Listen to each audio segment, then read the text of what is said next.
But what if it was the best thing that ever happened? What if it was for more life instead of less life?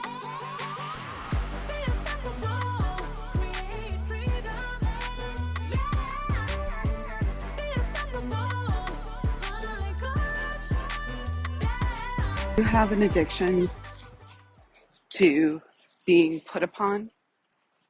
Are you always thinking about how hard things are, about how people don't understand you, how people are demanding too much of you, how life is so challenging or it's such a struggle? What if you put that energy, that mental bandwidth, that time that you spend thinking about all of those, it's so hard, the world is happening to me, thoughts,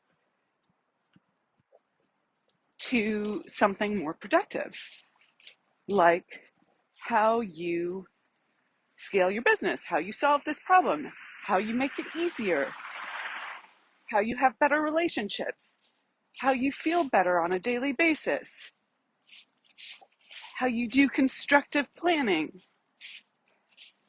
There are so many ways that you can put your time and energy to use that is so much more productive than, quite frankly, complaining about how the world is or how other people are.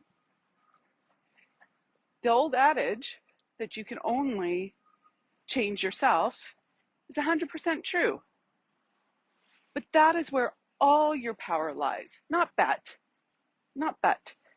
If you get this, you get that this is such an incredible power shift from giving away your power to leveraging and increasing your power. If you take 100% personal responsibility for all your outcomes, and in this case, we're talking about the experience of complaining and being put upon in your head, if you take 100% responsibility for that, you will change your world. You will have such different outcomes. This is the key to freedom. And yet, as many times as I speak about it and share about it from different angles and different perspectives on this podcast, there's nothing like being held accountable to this. It sounds, see, here's the rub. When you're in the forest for the trees, when you're in the weeds, when you're in something that you don't want in your life or your business, you think it's perfectly justifiable for you to be upset, frustrated, complaining, blaming, pointing fingers, saying it shouldn't be this way. But guess what? Everything just is. This is the law of the universe, the ultimate law of the universe. Everything just is. If you get beyond that, you can make real change. But what happens for most people is that they're in the weeds and they are believing their story. They're believing the story that it has to be this way, that they're justified in thinking this way, that they should be attached to thinking this way, that if they let go of thinking this way, all hell will break loose, things will go wrong, things will go bad.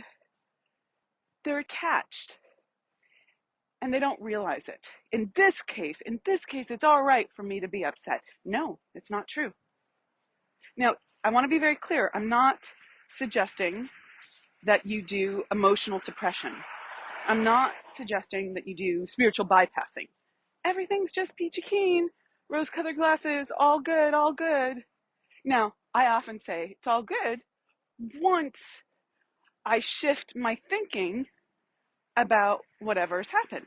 Then I can, with authenticity, with truth, with integrity, agree that it's all good because I've gotten my head right, my thinking right, my mind right, my perspective right. But not until then. If I am in a reaction that is not serving me, if I'm in a feeling, which quite frankly is a conditioned response to how life works, for better or for worse, sometimes it's a great conditioning, but it's still conditioning. We're all taught how to think. We're all taught how to feel. We are all told that these things you should feel happy about and these things you should feel sad about. And that's quite a generic way of saying it, but it's true. What if, let's take one of the hardest things for people. When someone dies, let's say you have a friend who's dying of cancer or a family member, you can be sad about the experience. And for sure, there is grief. We do not want to not feel the grief. Please do not take this way. But what if at some point in the process you shifted to thinking, how is this the best thing that's ever happened to me? How is this for me, not against me? How is this a powerful thing for all involved? How does this help? How does this make the world, that person, me, everyone better? Now, sometimes it's hard to get there. I get it. And this is where you need an outside lens, a different perspective. You need to give yourself time. You need to acknowledge the pain first, obviously. Well, maybe it's not obvious. You need to acknowledge the pain first and then move through it through a thoughtful response. This is how you can change your conditioning about what is right or wrong, good, bad. Now, this is not a substitute for a moral compass.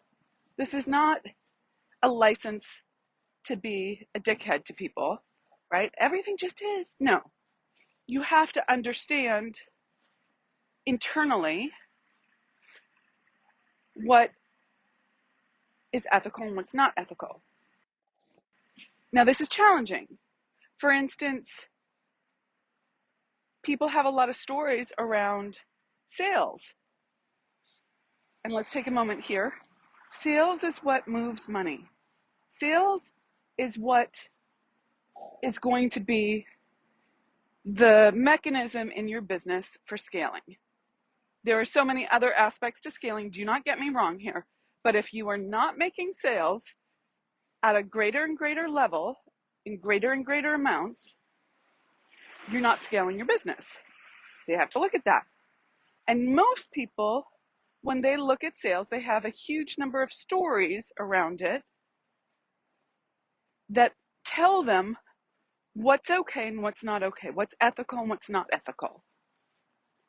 And they don't have an internal guidance system. They're just driven by conditioned beliefs. Like asking someone for money is wrong. Talking about money is wrong. How many of you grew up thinking that it was inappropriate to talk about money? If you have that conditioned thought, belief that's driving you, it'll be very hard for you to ask for the sale. So you have to rethink some of these things. And one of the litmus tests is really understanding if it is for more life for everyone. Is it for more life for everyone?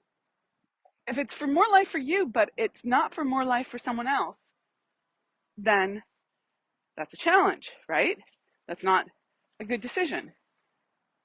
But some of the things that you've been conditioned to think are not more life for someone. Let's say firing someone or breaking up with someone or even making a sale, right? Some people have a conditioned thought that sales is taking money from other people rather than sales is solving a problem for someone. They buy from you and you deliver on the promise you've solved a problem for someone. You've made someone's life better. Do you see how the conditioned thinking could throw you off? And what about firing someone? What if that was the best thing you could do for someone? It released them because they were in the wrong role and they were being limited. They needed to grow in a different direction. Now it's up to them to take action on this and make it the best thing in their life. But it's not something that in and of itself is going to decrease their more life directive, only if they make it so. Only if they make it so. Same with breaking up with someone or being broken up with, right? A lot of people have challenges around breakups in relationships, whether that's a boyfriend or a girlfriend or a husband or a wife.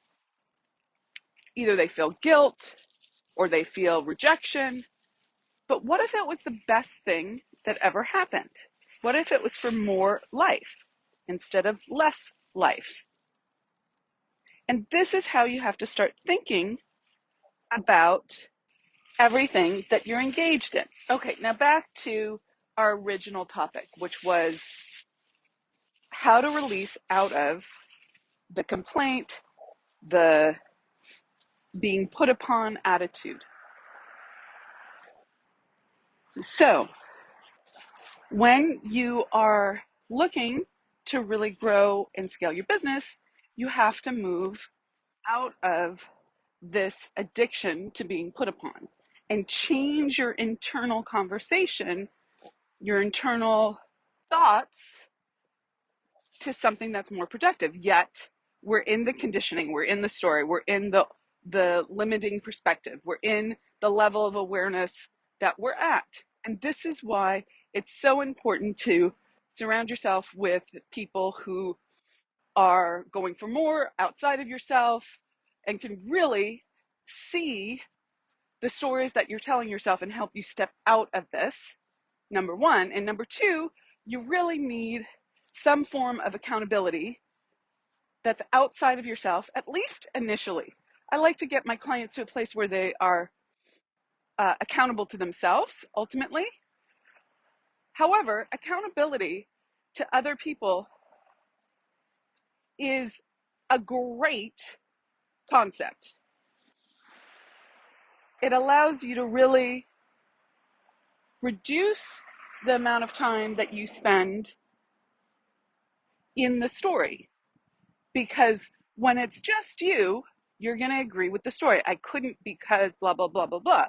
I couldn't because my kids required X, Y, and Z, and they had a doctor's appointment, and I forgot that this was on my schedule, and then this came up with a client, and this team member needed X, Y, and Z, and I had to jump. And I couldn't keep my commitments to myself. All of that is, it's happening to me. So you need some form of accountability. And I'm happy to say that if you're really interested in making this kind of change, that we have such a program that has incredible accountability and puts you in an environment where people are not going to let you get away with your story. Lovingly, compassionately, yet directly. And if you're interested in really taking it to the next level, the Spirit of Wealth Mastermind and Masterclass is something that you very much need to look into. So I invite you to go to our podcast page, the Spirit of Wealth, go to our podcast page, the unstoppablewoman.com. So that's the unstoppablewoman.com/listen. And at the top of the page, there's a consult button. Click the consult button, book a consult, and we will interview you and see if you're right for the program.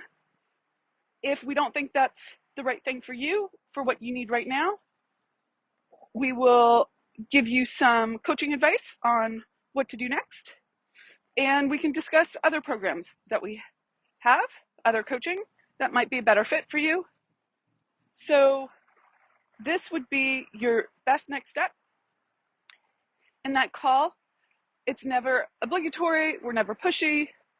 We're just looking to see how we can help you. So we're going to ask you a bunch of questions about where you're at right now in your business, what your goals are, what your challenges are, what's stopping you, how committed you are to making a change, and how you work best so that we can best serve you. And if we're not a good fit, that's all good. And I really mean that's all good. We only want you in the program if we think we can help you really scale your business and your life so that you are happier, wealthier, and wiser. Okay, with that, have an amazing day. I'm Amira Alvarez, founder and CEO of The Unstoppable Woman, and I wish you the very best. Thank you so much for listening. Take care.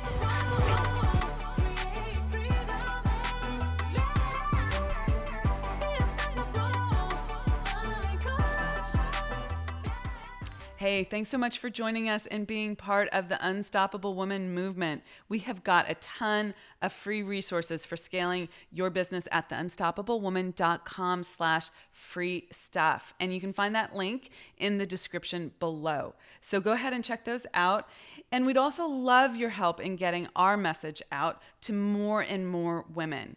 If you'd be willing to share this video with all the unstoppable women in your life, that would be fantastic. And while you're at it, hit the subscribe button so you never miss an episode. Reviews, likes, and comments are greatly appreciated. We go in and read them all. So thank you for those. And thanks for listening, and be unstoppable.